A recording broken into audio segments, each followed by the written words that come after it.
Hey, good morning, everybody. Pastor D here from The Quest.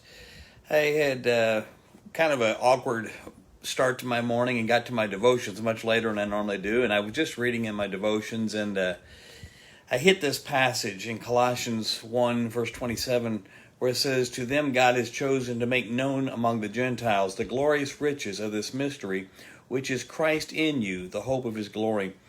That got me to thinking about, it's been about 4 years ago now. I was down on the riverfront over in Peoria. For those that don't know, that's about 45 miles from me.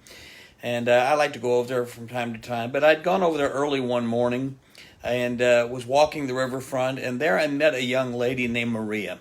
Maria was a homeless woman who had obviously been camping out there on the riverfront the night before.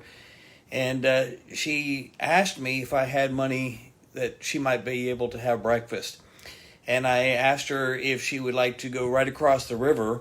There was a Steak and Shake, and I said, if you'd like to go over there, I said, I'll take you over there and buy you breakfast.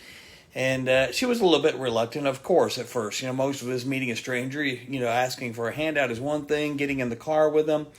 But eventually she agreed. She said, yeah, you look like somebody I could trust. And we went across the river and sat and had breakfast together at Steak and Shake. And as we got to talking, she asked me, she said, "Are you an angel or something?" And I said, "What do you mean?" And she said, "Well," she said, "there's something different about you, and I see something in you." And I began to explain to her. I said, "What you're seeing in me is Christ." And I explained that I was a child of God.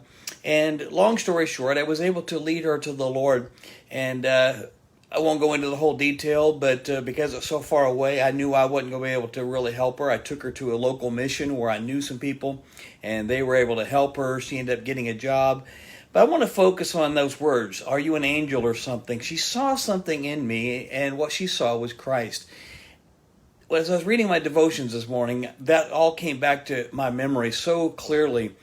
And that's exactly what Paul was writing in the book of Colossians when he says, to them, God has chosen to make known among the Gentiles, in other words, to the world, the ways of God, that they might see Jesus Christ in me and you. I want to encourage somebody today.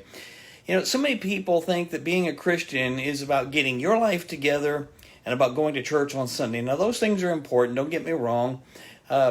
Getting your life together is kind of backwards. The more you get to know Christ and the more you serve him, the more things are going to come together because your desires change.